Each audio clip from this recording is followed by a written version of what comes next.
Hi and welcome back. So most of us know how to walk, but for those of us who want to get more out of that particular type of exercise, or for those of us who find walking particularly difficult, there is a better way to do it with proven scientific benefits. Enough waffling off me, let's jump into the presentation and let's see what those benefits are.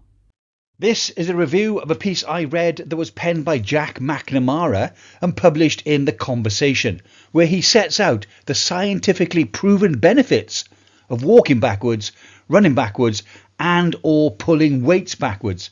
And there are links in the description below to the study and the articles I used to put this presentation together. For most of us, walking doesn't require any special equipment or gym memberships, and best of all, it's completely free. As I say, for most of us, walking is something we do automatically. It doesn't require conscious effort, so many of us fail to remember the benefits of walking just for health. But what happens if we stop walking on autopilot and start challenging our brains by walking backwards? Not only does this change of direction demand more of our attention, but it may also bring additional health benefits. Physical activity, for most people, doesn't need to be too complicated.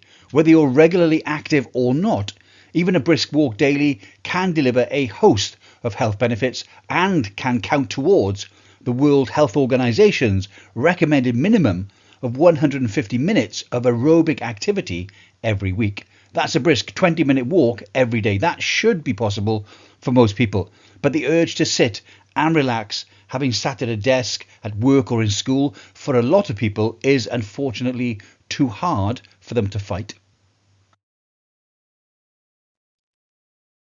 That said, walking as a physical act is more complicated than many of us realise. Remaining upright requires coordination between our visual and our vestibular system, that's sensations linked to movements such as twisting, spinning or moving fast, and our proprioceptive system, that's awareness of where our bodies are in space. When we walk backwards, it takes longer for our brains to process the extra demands on coordinating these systems. However, the increased level of challenge brings with it increased health benefits. One of the most well-studied benefits of walking backwards is improving stability and balance. Walking backwards can improve forward gait and balance for healthy adults and for those with osteoarthritis of the knee. Walking backwards makes us take shorter and more frequent steps, leading to improved muscular endurance for the muscles of the lower legs, while notably reducing the burden on our joints. Adding changes to walking backwards, such as an incline or a decline, can also alter the range of motion for our joints and for our muscles, offering pain relief for conditions such as plantar fasciitis, which is one of the most common causes of heel pain. The changes in posture brought about by walking backwards also activate more of the muscles that support our lumbar spine, signifying that walking backwards could be particularly beneficial for people with chronic lower back pain. Walking backwards has even been used to identify and treat balance and walking speed in patients with neurological conditions and also for people following a chronic stroke. But the benefits aren't just therapeutic. Interest in backwards movement has led researchers to discover a whole host of other benefits. Let's look at those next. While normal walking forwards, can help us maintain a healthy weight, walking backwards may be even more effective.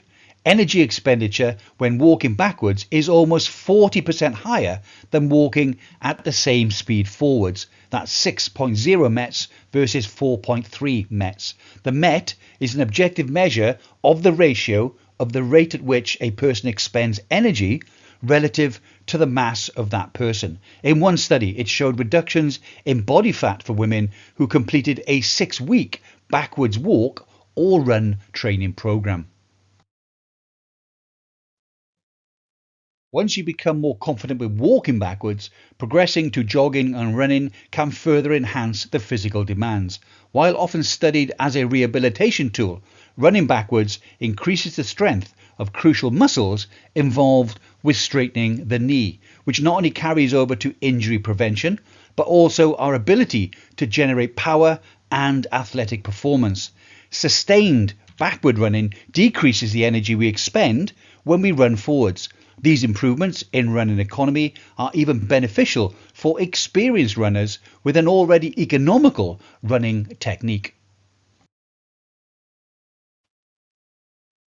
Now, if walking backwards seems too easy and a space to run is an issue, another way to increase the challenge further is to start dragging weights.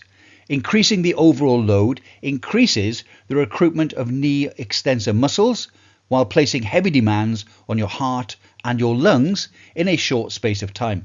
Loading a sledge and dragging it backwards carries a low risk of injury because the most likely outcome if you get too tired is that the sledge won't move anymore. But with lighter weights, this kind of exercise can produce a substantial level of resistance that is able to stimulate significant improvements in lower limb power.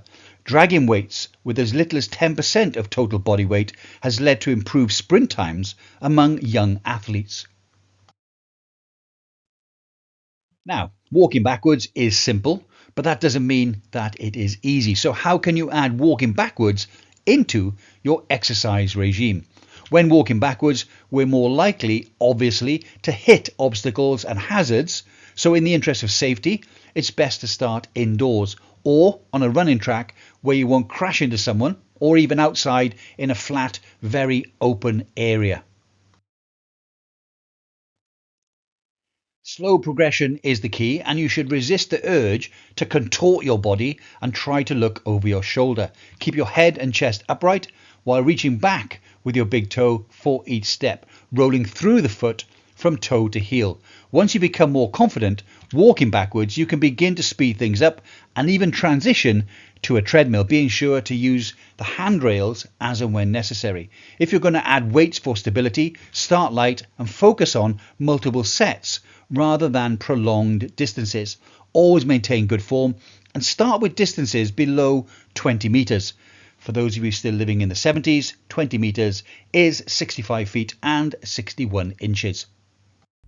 Well, I hope you found that interesting or informative, hopefully both. I've made some notes by way of a summary. I shan't be adding running or walking backwards to my exercise regime, although there is a sledge in the corner of my CrossFit gym, and when I go there on a Friday and do my own thing, I think I might start experimenting with that to see if it does herald any benefits.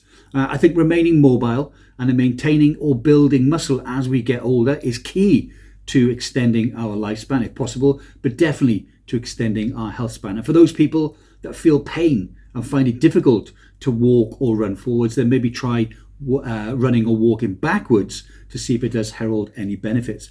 Of course, there's those that will say the mind is willing but the body isn't able, so I'm just not going to try running or walking forwards. Maybe try running or walking at least backwards to see if it makes any difference and if it causes you any excess pain. It's something you could at least try to see if you can improve your fitness. As I've said before, it's all about attitude, not necessarily motivation. Even if you try it once, doing something has got to be better than doing nothing at all.